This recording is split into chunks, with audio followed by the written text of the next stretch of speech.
Pinipili ko po ang tao na to dahil isa po siya sa nagbibigay po ng kasiyahan sa bahay na to.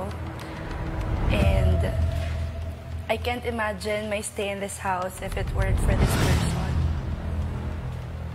I really want to think so much about winning, and I have a lot of considerations. However, for today, I'm gonna follow what's in my heart.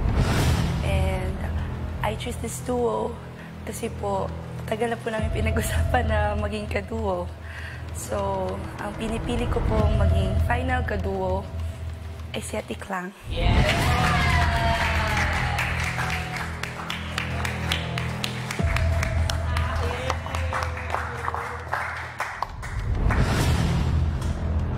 Isang masigabong palakpakan mula sa mga housemates para sa pinili ni Shuvi. Pero syempre, ang mas importanteng tanong, Clarice, will you accept or decline Shuvi as your final duo partner at sabihin mo sa amin kung bakit?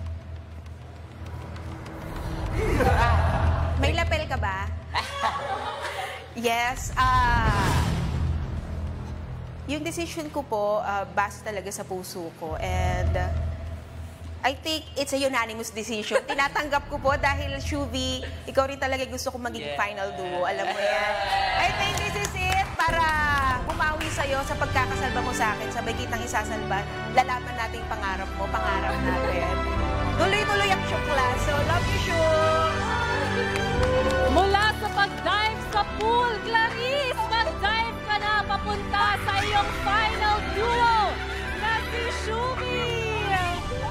Shuvi and Clarice, it is your turn. Tumuntong na kayo sa inyong final duo platform.